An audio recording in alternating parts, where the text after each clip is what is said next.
네, 안녕하십니까. 5월에 삐딱 토크 시작하도록 하겠습니다.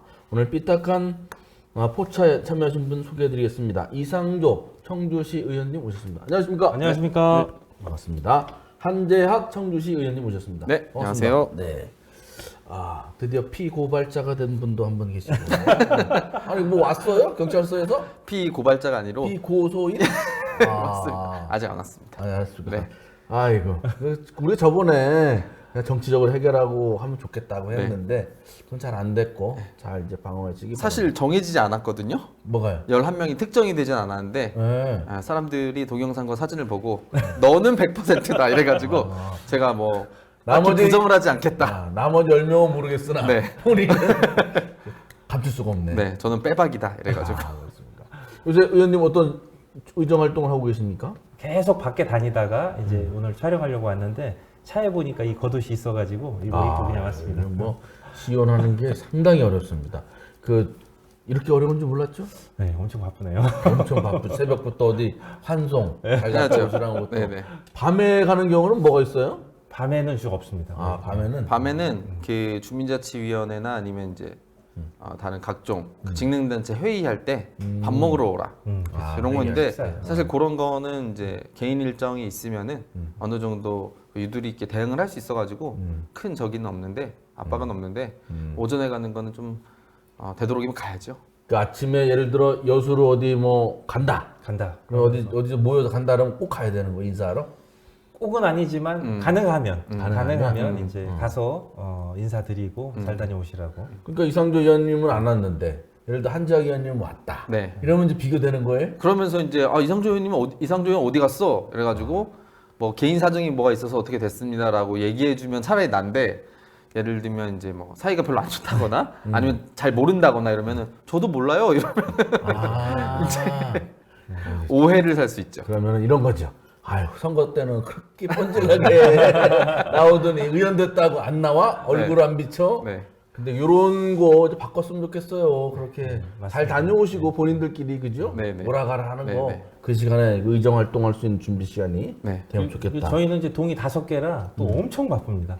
그러니까 용암동 뭐 이런 데는 2개인 동도 있잖아요. 네. 동이. 네, 선거구가 그런데 2개인 동이 있죠. 네, 그러면 좀 여유가 있는데 직능단체가 그 동마다 다 있는 거잖아요. 그래서 저희는 동이 5개 있거든요. 오. 그러니까 직능단체가 엄청 많아가지고 막 중복이 막 돼요. 그러면 이쪽은 먼저 가서 인사드리고 빨리 인사만 하고 다른 데로 가야 되는데 또 이제 오해하실 수도 있을 것 같다는 생각해요. 뭐 그렇죠. 인사만 하고 바로 가니까. 그렇죠. 몇 개 동이에요? 저희는 2개 동이고 근데 인구가 많잖아요. 인구가 많은데 이제 저희 복판이거든요, 사실. 그래서 상대적으로 다른 이런 5개면이나 아니면 이렇게 동이 많으신 의원님들에 비해서는 상대적으로 민원이나 아니면 이제 쫓아다녀야 할 곳이 좀 적습니다, 사실. 여유가 있죠. 여유 좀 네. 있습니다, 사실. 그래도 뭐 의원님 계신 대로 저희가 이사 갑니다. 아유, 아주 건축을 하려더니 머리가 아주 지끈지끈 아픈데. 아유. 자, 오늘 본격 토론하겠습니다. 주제는 좀 무거운 겁니다. 잘 아시죠? 블랙리스트 의혹 사건. 단재교육연수원의 강사를 이제 이렇게 섭외해서 이제 구성을 하는데 충북교육청이 증권을 넘어서 특정인들은 뭐 안 된다. 특정 강사는 빼라. 뭐 특정 강좌는 없애라. 뭐 이렇게 했다는 의혹이 제기됐던 건데요. 사법적으로는 다 무혐의, 양쪽에서 다 무혐의 처벌이 됐는데 그런데 이제 결국은 이제 고발한 이제 김상렬 전 원장이 징계 처분을 받는다고 합니다. 자, 그래서 이 사건을 먼저 한번 되돌려 보도록 하겠습니다. 블랙리스트 의혹 사건 일단 어떻게 보십니까?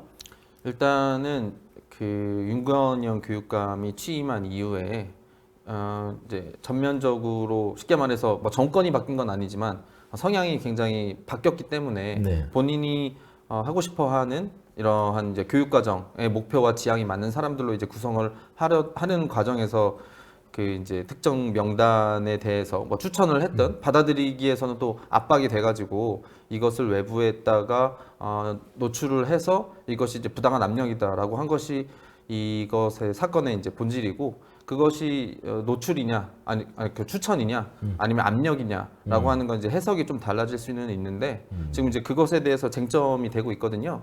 근데 이제 수사기관에서는 불송치 그다음에 이건전 조사 종결을 함으로써 그 형사적으로는 이제 문제가 없는 게 됐고 하지만 교육청 자체적으로는 뭐 징계를 해야겠다고 판단이 돼서 이제 징계를 하는데 경징계가 아닌 이제 중징계. 중징계는 파면, 해임, 정직, 감봉 이렇게 있는데요.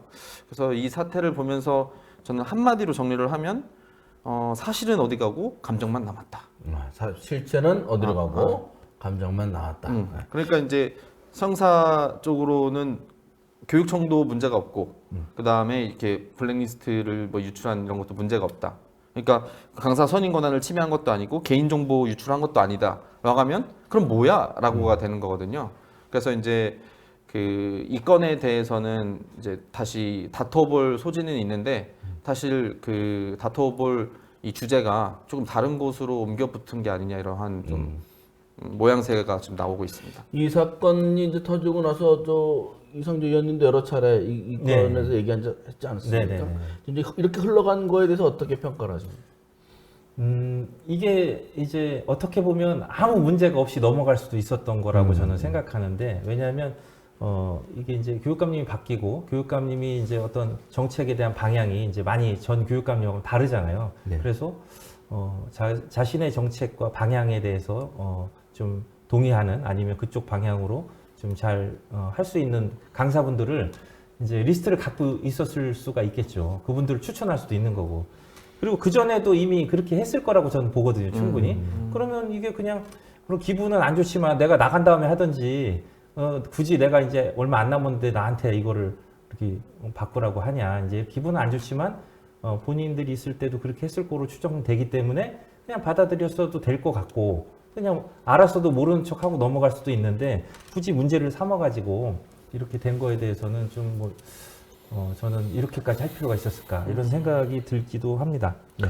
그럼 어쨌든 법적인 문제는 양쪽이 뭐 예를 들어 불기소 또 불이건 혐의 없음 이런 처분이 났는데 거기에 대해서 고발했던 양쪽 단체는 다 조용한 거죠. 더 이상 문제 제기는 법적으로 없는 네. 상태인 네. 거죠. 네. 그러면은 그것이 이제 법적 문제가 있다 없다 이런 거는 지금으로서는 판단할 수 있는 길이 없는 거네요. 네, 지금으로서는 사실상 경찰 조사에서는 그 판단하기는 좀 어렵고, 그래서 이제 그것을 법정으로 가져갔을 때는 이제 쟁점이 그것보다는 사실 이것이 그 징계의 과정에서 이게 부당한 징계냐 부당한 징계가 아니냐로 쟁점이 좀 바뀌는 경우가 있고, 이 부당한 징계냐 징계가 아니냐에서 그럼 이게 블랙리스트냐 블랙리스트가 아니냐로 이제 판명이 될 걸로 보이기 때문에 지금 상태에서는 밝혀지기는 조금 어렵지 않을까 이렇게 생각합니다. 네, 그래서 이제 뭐 교육청에서는 이 문제가 이제 끝났다.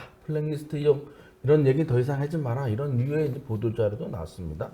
그런데 이제 김상렬 전 원장은 중징계 처분 요구가 됐다고 해요. 중징계 처분이 된 건 아니고 네. 아직 뭐 징계위원회를 해야 되는 거고 유수남 전 감사관은 이제 계약 해지가 된 상태고 둘 다 법적으로 이제 대응하겠다라는 게 이제 그분들의 이제 방침입니다.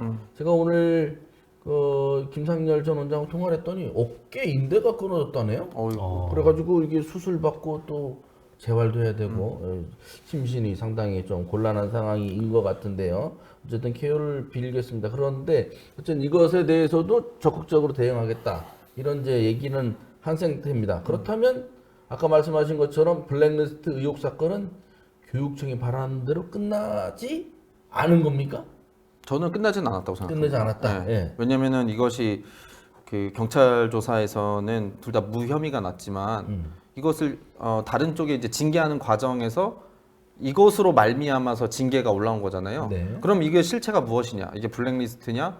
아니면은 바뀌는 과정에서의 그냥 추천이냐라고 하는데 저는 뭐 개인적으로 블랙리스트 쪽이 더 있지 않을까라는 생각은 하는데 뭐 그것은 좀 제 주장이고 판단은 이제 법원에서 좀 해야 되지 않을까 싶어서 아직은 이 징계건이 그냥 유야무야 됐고 그냥 아무 일 없던 것처럼 되면은 이게 실체가 밝혀지지 않을 수도 있었던 것 같은데 지금 이것이 다시 법정으로 가져간다면은 다시 한번 과정을 좀 거쳐야 될 것 같습니다. 법정에서 이제 자기가 이렇게 징계 당한 게 부당하다라고 얘기할 때 그때는 이제 얘기할 수 있다는 거죠. 맞습니다. 전체적으로 모든 거를 근데 이거 소청하고 징계하고 한참 걸리지 않아요? 그렇죠. 한참 걸리고 그리고 지금 현재 상황을 보면은 이게 블랙리스트는 좀 없어진 것 같고 내부 정보를 이제 내부의 문제를 이렇게 외부에 알려서 품위 유지를 위반한 어떤 이런 사항 또는 교육기관의 어떤 흠집을 어떤 가한 이런 내용 때문에 이 중징계가 된 거지 블랙리스트 때문에 중징계가 된 건 아니잖아요. 지금. 예. 그러면은 그 교육청이 왜 이렇게 중징계까지 처분을 하려고 할까요? 뽀대를 보여줘? 어떤 겁니까? 그러니까 이게 사실 이게 품위 유지와 성실의 위반이라고 하는 게 이게 굉장히 모호한 말이거든요.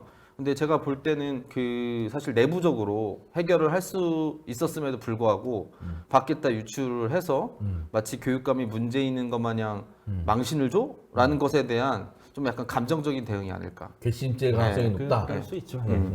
이게 사실은 이걸 이렇게 외부에 바로 이것도 이분도 감정적으로 대응을 한 거거든요, 사실은. 그러면은 이걸 지금 한 달 남았는데 이런 걸 지금 굳이 이렇게 바꾸려고 하냐? 하반기부터 바꿔도 되지 않냐? 이렇게 서로 얘기해도 될 것 같은데 이걸 감정적으로 김상열 원장님이 먼저 대응을 한 거죠. 그러면 어쨌든 중징계를 하고 중징계에 대해서 대응을 하고 소청이든 이렇게 네네. 되면 다시 블랙리스트 의혹 사건이 이제 뭐 재판 과정에서 어쨌든 계속 공방이 그렇죠. 있을 건데 그렇죠. 굳이 이런 공방을 감수하면서 교육청이 중징계까지 해야 된다라는 네. 결심을 한 이유는 뭘까요? 아까 말씀하신 그런 겁니까? 저는 그렇게 생각을 합니다. 그렇게 해가지고 사실 이런 모호한 과정에 있어서 굳이 중징계까지 붙여가지고 어쨌든 향후 이러한 일이 과거 이러한 일이 발생했으니 향후 이러한 일을 발생하는 거에 대해서는 용납하지 않겠다라는 것을 전 교육청 직원들한테 약간 시그널을 준 게 아닌가. 제가 듣기로는 이런 건과 연장선에서 양심 선언을 하려는 교직원도 있었답니다. 그런데 결국 뭐 하지 않았다고는 하는데 어쨌든 이게 뭐 지금은 수면 아래로 가라앉아 앉아 있다고 하지만 언제든지 다시 이게 드러날 수도 있는 겁니까? 드러날 수도 있는데 사실 우리가 정치적으로 그렇고 타이밍이라는 게 있거든요. 그러니까 이제 이게 사실 한번 쉽게 말해서 불이 꺼진 거라서 다시 불을 붙여도 크게 타오르진 않을 것 같고 그냥 나중에 이거 결과에 대해서 이렇게 됐다라고 하면서 작게 나고 그것에 대해서 처분에 대해서는 이제 뭐 예를 들면 김상열 전 원장님이 부당하게 이렇게 해임이 됐거나 전보 조치가 돼가지고 그것에 상응하는 월급을 받지 못했다라고 하면은 그냥 그렇게 월급을 주고 그냥 이렇게 끝나버리는 수순으로 마무리가 될 것 같은 생각이 좀 듭니다. 근데 이제 궁금한 거는 감사를 했잖아요. 네. 감사 결과 나왔잖아요. 감사 결과를 몰라요. 그래서 이 도대체 뭐가 뭔지 우리 알고 싶지 않습니까? 이런 감사 결과는 이거 공개해야 되는 거 아닌가요? 그렇죠. 어떻게 보세요? 공개를 하는 게 맞는 것 같습니다. 제 생각에는. 예. 그래서 뭐 어떤 어떻게 정리가 네. 되는지 결론을 냈잖아요. 그러니까 그 USB를 전달하신 분이랑 이것을 이제 뭐 기획하고 뭐 작성하고 하신 분, 그다음 뭐 모니터링이라고 하는 것들을 어떻게 조직했고 누구를 선발했고 무슨 일을 하고 나중에 결과 보고서는 어떻게 받아야 하고 이런 것들을 이제 전반적으로 기획한 분이 있을 거 아니에요. 근데 그런 분들이 어떻게 그 징계를 받았는지에 대해서는 이제 비공개를 하니까 갈수록 요즘 사회에서는 이런 뭐 청렴이라든지 아니면 정보 공개에 대한 이 요청이 많아지는데 그 부분을 전면적으로 비공개를 한 것은 조금 의아하고 좀 잘한 처신은 저는 아니라고 생각합니다. 어차피 이거 공개를 하게 되겠지만 그럼 저희가 정보 공개 청구를 해가지고 한번 받아봐야 될 것 같아요. 이게 지금 이게 코끼리인지 뭔지 그냥 양쪽 주장만 하고 있고 교육청은 보도자를 되게 애매하게 써요. 왜냐하면 이게 혹시 꼬투리가 잡힐까봐 그것도 이제 개인정보에 위반될까봐 이게 처분을 했다는 건지 한다는 건지 아주 애매하게 쓰더라고요. 그래 겁먹지 마시고 일단 결과부터 자세하게 내놓는 게 그런 뭐 그 기관의 그런 뭐라고 할까요? 뭐 의무이지 않을까요? 네. 일단 그거부터 저희가 한번 확보해 보도록 노력하겠습니다. 네. 자 그렇고요. 그러다 보니까 이 블랙리스트가 나온 다음에 최근에 이제 또 궁금해지고 관심 있는 게 단재고등학교가 이제 대안학교라고 하는데 이게 내년에 개교를 할 예정이었는데 뭐 미뤄진다고 하는 보도가 자꾸 나옵니다. 이렇게 해서 윤건영 교육감 취임 이후에 뭔가 이거 좀 달라지는데 뭔가 뭐지? 이런 게 좀 있어요. 단제고 뭔지 잘 아십니까? 네, 단제고는 이제 2018년부터 5년에 걸쳐서 김병우 전 교육감이 교육청 내부 결재를 통해서 이 대안학교 형태로 다양한 이제 교육 수요를 밖으로 이제 확립하고 그 다음에 이제 재현하기 위해서 만든 이 하나의 그 뭐라고 해야 될까요? 기구? 네. 네, 이런 이제 하나의 학교인데요. 이 학교를 이제 기존대로 개교를 하기로 했는데 좀 늦춰졌다고 해서 또 좀 알아봤거든요. 네. 근데 이 단제교가 개교를 하는 데 있어서 과거의 학교, 대안학교의 성격을 띄어야 되는데 지금 출범을 하지 못하면서 왜 출범을 하지 못했냐라고 하는 것을 보면 일반 교과과정 같은 것들을 굉장히 많이 담으려고 하는 이런 교과과정 전면 개편을 하려고 하다 보니 이 학교가 늦어진 것 같고 이것에서 쟁점이 되는 것들이 뭐 3가지 정도라고 해요. 그래서 교원 수급에 대한 명확한 계획이 없고 교육과정을 구체적으로 어떻게 운영할 것인가에 대한 의문점이 있다. 그리고 2번째는 학생들의 대학 진학 선택폭이 좁아진다.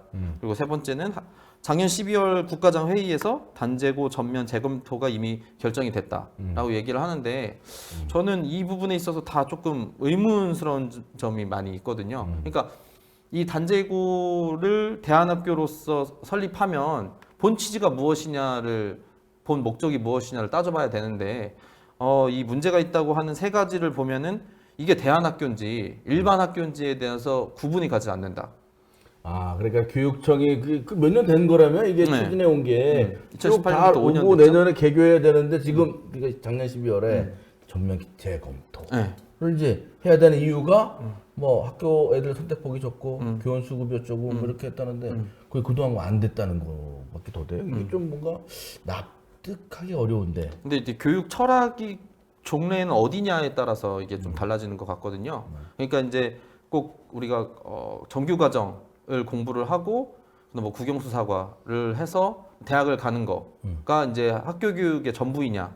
그다음에 그것이 아이들을 교육하는 데 있어서 전체적으로 우리가 지향하는 바냐라고 하는 것과 꼭 그런 식의 그 교육 과정을 따르지 않더라도 뭐 민주시민 양성이라든지 아니면은 다양한 시민들의 다양한 이 욕구 같은 것들을 좀 나타내기 위해서는 뭐 철공이라든지 목공, 그다음 뭐 IT, 그다음에 노동 이쪽으로 해갖고 특화된 교육을 할 수 있는 걸로 이렇게 다변화할 수 있게 이제 교육을 좀 나눌 수 있을 것 같은데 그런 거에 있어서 전에 있는 교육감과 지금 있는 교육감이 철학이 완전히 다르기 때문에 기존에 준비했던 이 대안학교라는 것들이 다시 입시 쪽으로 조금 더 초점을 맞추다 보니까 대학을 조금 더 넓게 갈 수 있는 이 교과목 같은 것들이 추가되고 그다음에 정규 과정을 따라가려고 하는 사실 뭐 이도 아니고 저도 아닌 좀 모양새가 돼버리지 않나 이런 생각이 들거든요. 네. 아니 근데 뭐 교육부에서도 계속 인가 절차가 돼 왔었다면서요? 네. 교육부에서는 이거에 대해서 인가하고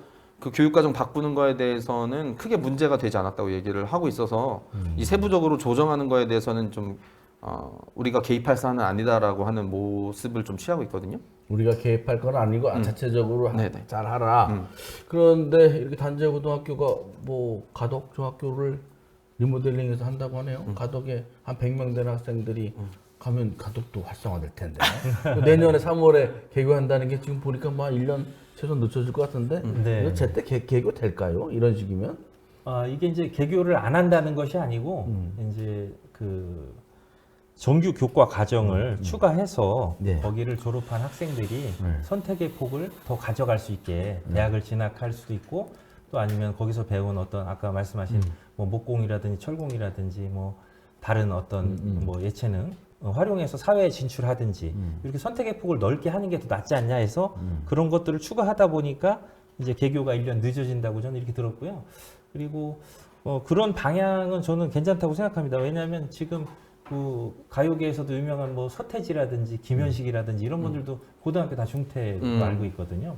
이런 분들도 또 어떤 한 시대의 획을 긋는 문화예술인으로서의 그 한 자리를 차지하고 있잖아요. 그런 걸 볼 때 우리가 이제는 꼭 뭐 대학교 졸업장 이런 게 이제 없어도 되는 시대를 이제 살아가고 있습니다. 그래서 일찍 자기가 재능이 있는 분야를 발견을 해서 그쪽으로 쭉 가는 것도 좋은데 가다 보면 또 후회하고 아 내가 이 길이 아니었나 보다 이런 학생들도 있으니까 그런 학생들을 위해서 그런 교과 과목이라도 완성을 해놓으면 어차피 학교를 대안학교를 다니더라도 나중에 방향을 바꿔서 또 대학교에 진학할 수도 있는 거니까요. 어쨌든 지금 방향은 어쨌든 이런 대안학교가 많이 필요하다는 데는 상당히 저도 공감을 하고 있습니다. 그래서 우리 그 지역에도 보면은 예고가 있는데 여기도 원래는 순수 예술만 있었거든요. 그런데 네. 이제 실용음악, 실용무용 이런 것들이 다 지금 이제 추가가 돼서 앞으로 이제 더 확장된다고 하더라고요. 이런 건 굉장히 놀라운 어떤 발전이 변화된 모습이라고 볼 수 있습니다. 좀 같은 연장선에 보면 예. 바이오 영재고 무슨 뭐 IT 영재고 그렇죠. 그런 거는 그쪽에 또 특화된 거잖아요. 네. 네네. 뭐 그런 학교도 있고 네. 일반적으로 지금 하는 학교도 있고 좀 이제 그렇게 대안을 모색할 수 있는 길을 그런 학교도 있는 그런 이제 균형이 있어야 되는 것 같고 경제도 그냥 경제가 있고 그게 잘 안 되니까 이제 사회적 경제 뭐 이런 이제 뒷받침하는 그런 이제 요소들도 자꾸 만들고 있는데 결국은 그래서 그 윤건영 교육감이 이 체제에서 주장하는 대안학교의 모델이 뭡니까? 일단은 네. 어 그 국영순 과목, 그 보통 과목을 더 늘리는 거예요 지금? 저는 이제 제가 조사한 바에 의하면은 일반고랑 좀 다르지 않게 가겠다고 하는 게 그 목표인 것 같은 것처럼 보여요. 그러니까 지금 수업은 너무 그러니까 일반 교과가 좀 적고 특화된 교과가 많아서 이런 것들이 아까 말씀하신 것처럼 오히려 좀 부작용이 있을 수도 있어서 이런 걸 좀 보통 교과를 조금 더 이게 확보하자 이런 차원인가요? 이제 이게 전제가 돼야 될 게 우리가 사회에서 어디 취업을 하거나 어딘가를 들어가기 위해서 요구하는 어떤 학력이 있잖아요. 네. 그게 이제 학력 무관 이게 보편화되거나 네. 뭐 이렇게 돼야 될 텐데 지금 그래도 뭐 고졸 이상이라든지 초대졸 이상이라든지 이런 걸 요구하는 데가 훨씬 많거든요. 네. 그러다 보니까 이 대안학교를 그냥 나온 거 하고 대안학교를 정규 교과 과정을 추가해서 여기를 나왔을 때 고등학교 졸업을 인정을 해준다든지 이런 거 하고는 좀 차이가 있을 것 같아요. 그래서 지금은 난 그거 필요 없다. 나는 목공만 배우고 싶다라고 하지만 몇 년 뒤에 가서 이게 필요할 수도 있는 거니까 그 기능을 뭐 다른 인문계 고등학교처럼 국영수 사회과학 위주로 이렇게 집중적으로 한다는 건 아니고 그런 과목을 넣어서 네. 그래도 그 자격을 인정하게 하자 이런 취지라고 저는 생각하고 있습니다. 제가 잘 모르겠는데 그렇다고 그런데 그 정도인데 뭐 1년씩 개교가 늦춰져서 입학할 수 있는 학생들 그 기회가 상실되는 건 아닐지 그럼 뭐 내부적으로 충분히 시간 내에 할 수도 있을 것 같은데 제가 문외한이었습니까? 요게 저는 그 쉽게 말해서 명확히 경계를 지어놓고 구분해서 갔으면 좋겠고 그래서 이제 대안학교를 가든지 일반 학교를 가든지 이렇게 했으면 좋겠고 그 대안학교에다가 그 물 탄다고 하죠 흔히 그래서 뭐 정규 교과 과정을 추가하고 그 다음에 대학을 조금 더 넓게 갈 수 있는 사실 대안학교라는 게 이미 가는 게 전제가 일부의 학과는 가기가 좀 힘들 거거든요. 예를 들면 뭐 공학이라든지 아니면 뭐 이학 네. 아니면 수학 이쪽은 가기가 좀 힘들어요. 네. 근데 이쪽을 가는 것이 힘들다고 하는 것은 전제로 깔고 가는 거예요. 근데 그쪽을 가는 것까지 포함을 한다면 일반 교과 과정을 가야죠. 그러니까 대안학교와 일반 학교의 지향점이 어딘가를 명확히 설정을 했으면 좋겠고 거기에다가 대안학교도 나중에 바꿀 수 있으니까 일반 교과 과정을 넣어가지고 선택의 폭을 넓혀줄게라고 하는 거는 좀 물타기라고 해서 기본 취지를 좀 훼손하는 거라고 생각을 합니다. 근데 이제 이런 것도 있죠. 우리가 이제 뭐 내가 나중에 나는 목수가 되겠어. 그렇다고 이 나무에 관한 거 또는 나무를 뭐 자르고 붙이고 뭐 하는 거에 관한 것만 꼭 배워야 되냐. 일반 상식 수준에서 우리의 문학 작품을 이해하고 또 상식 수준의 어떤 원리를 이해하고 우리의 그 역사 같은 것도 이걸 시험 문제를 풀기 위해서 뭐 깊게 공부하는 게 아니더라도 그래도 그런 과목 정도는 필요하지 않나 그런 생각을 합니다. 글쎄 뭐 이게 충분히 좀 좋은 말씀 나누는 것 같은데 그런데 그 현장에 있는 교사들은 왜 제때 안 하느냐라고 충분히 논의가 된 건데 교육감이 새로 왔다고 그래서 뭐 이렇게 없는 거냐 이렇게 얘기하는데 그래서 궁금한 이렇게 게 또 오해할 수도 있겠네. 그러니까 이제 윤건영 교육감의 교육 철학이 뭐냐 나오겠죠? 네, 나오겠습니다. 대안학교에 새로운 대안을 만드는 거잖아요, 이건. 오, 윤건영식 대안학교의 대안. 네, 이게 뭔지 상당히 궁금한데 우리가 한번 앞으로 좀 삐딱하게 지켜보도록 하시죠. 네, 알겠습니다. 네, 오늘 고맙습니다. 고맙습니다.